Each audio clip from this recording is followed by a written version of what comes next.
Let's start out with, why don't you explain, first of all, Manfred came out and I guess has a proposal for a new playoff format change in whatever year, in a couple years.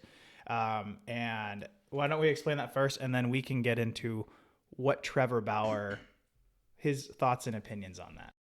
So, playoff schedule, which I hope will never happen, is basically they're going to go from 5 teams to 7. Kind of like football, one team will get a bye. Top team in each league. So this year, let's say Dodgers and Yankees. Okay. They'll keep 3 divisions. So that's one of the 3 divisions within the NL and AL. The other 2, so there are 6 other teams. Those will be the home teams. And then you'll have 3 wildcard teams. The other 2 division winners, in order of their record, get to pick from the lower pool of 3. And they'll have a big TV show, and there'll be a whole bunch of strategy. In who they select, yeah. In who they select. And then will somebody get fired if they select? I can see kind of like, but it looks too gimmicky to me from what it is. I guess it's no more gimmicky than interleague play was thought of 25 years ago. But so then what happens is they'll play a 3-game series with the team that they select. And then, so what happens is the second best record picks one of the 3, third best picks one of the 3, and then the remaining team gets whatever. So there's 3 wild cards in each division, or in each league. In each league. And American and National League. Yeah. Okay. And then they'll play a 3-game series. Okay. To determine a 5-game series. Okay. The division series. Mm-hmm. To then determine the CS, to determine the World Series. Okay. So it's gotten a lot of opinions both ways. One of the strongest has been Bauer, and I think he's right. One of the other ones, before we get to Bauer on this, is the World Series. I think gets cheapened when you do that, because it used to be the best team in the NL would face the best team in the AL, go straight to the World Series until the championship series. Right.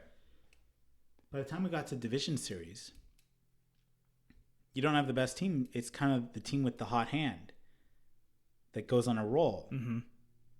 So whereas clearly the Yankees in the 50s and 60s were the best team, you can have the Giants be an 83-win wild card team, roll through the World Series. Okay. So the Nationals this year, they were 7 outs away in a wild card game. It was the Josh Hader blown the save. Brewers. That's right. Yeah, and then they got hot. It wasn't It wasn't the 106-win Dodgers that won.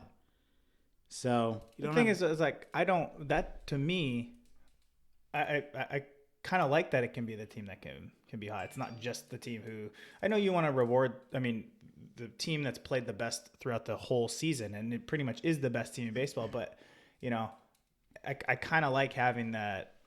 Well, I think if you get to this, it gets even worse. I think if you're going to do anything, expand the division series to 7 games.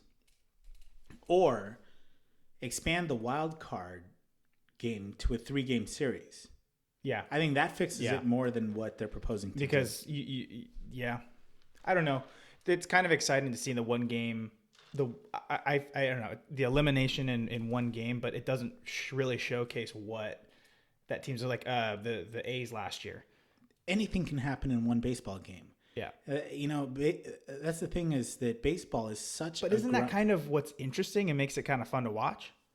This is why this opinion has gone back and forth.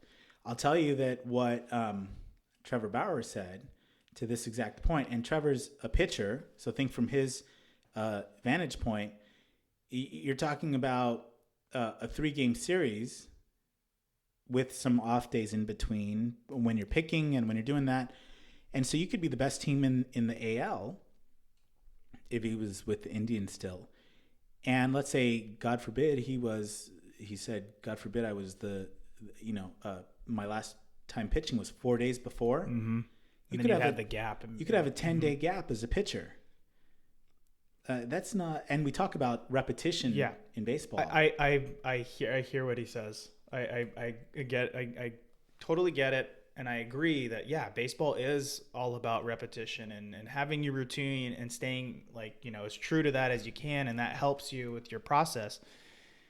I don't think that's I mean, at the end of the season, you're kind of I'm literally on both sides of it because I'm sure some rest would probably help. He's saying from the pitcher's perspective, which I get, you probably don't want to go that long without getting on your throwing routine and your program. But position players, you're playing every day, you're pretty dead.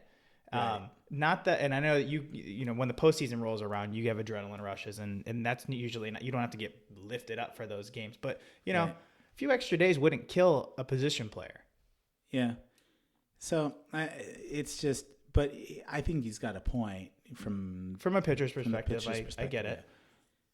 yeah. And I mean, maybe if you have a pitcher that has a nagging elbow injury. Well, yeah, nothing's gonna get solved. Like a pitcher's not gonna totally heal up like he said in football or basketball.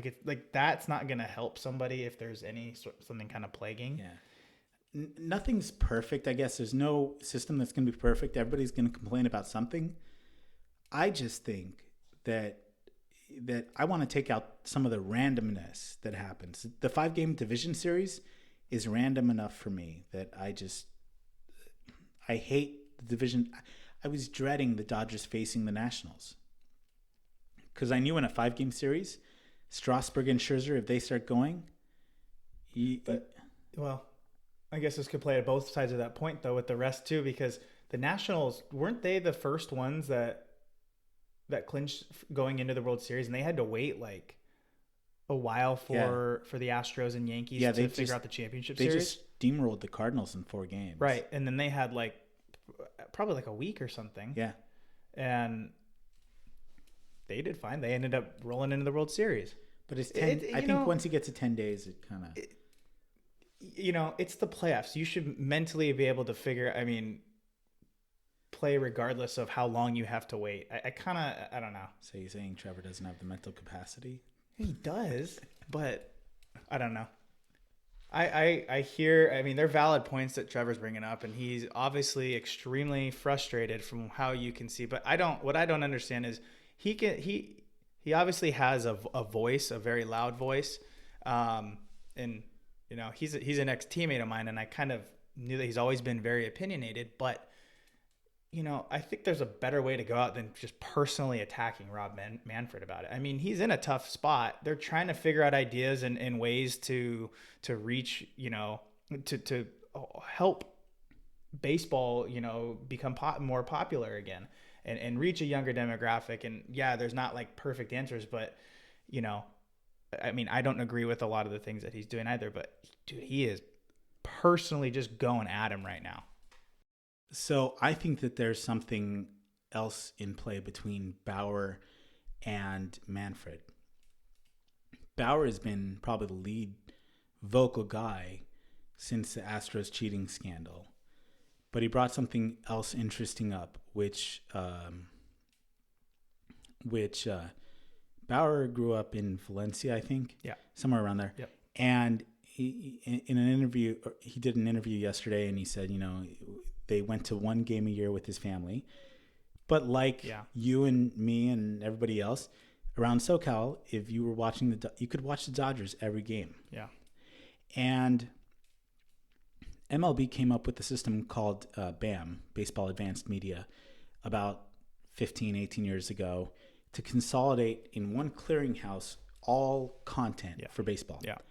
And that is, Trevor had awesome points from the business side of baseball, which was, you watch Steph Curry do a slam dunk, he's got 1.5 million retweets within a few minutes. Mm-hmm.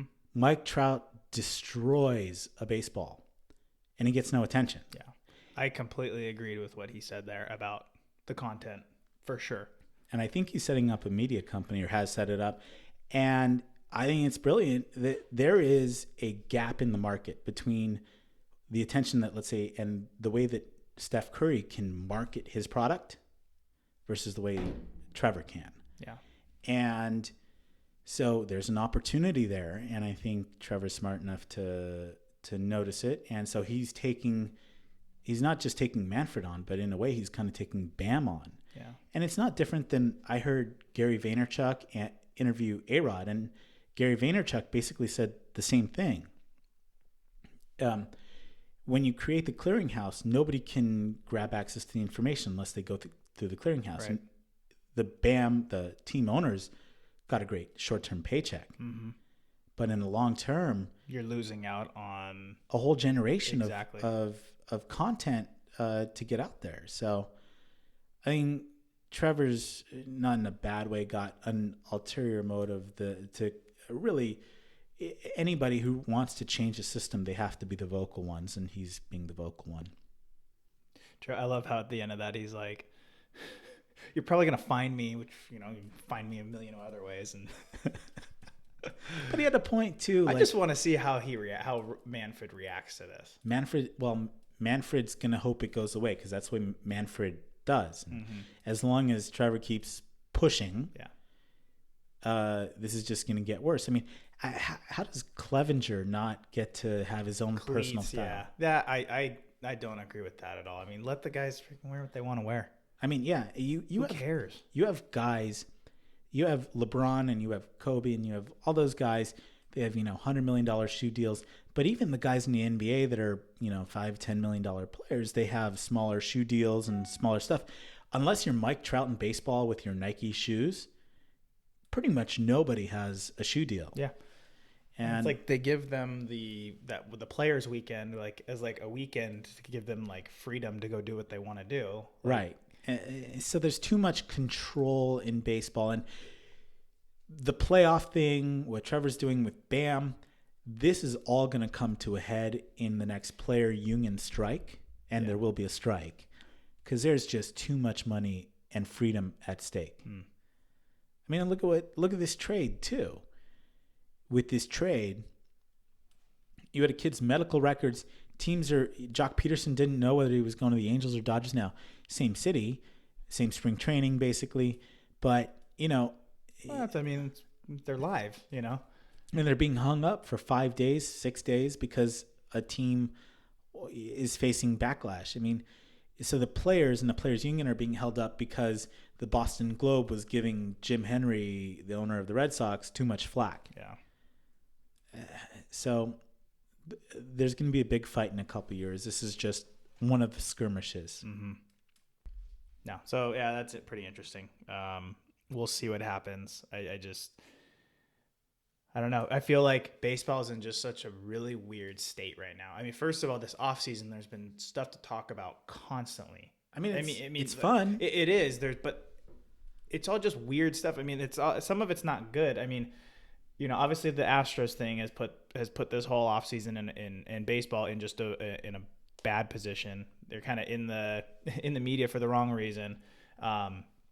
Bauer's calling out, the commissioner, and I don't know. It's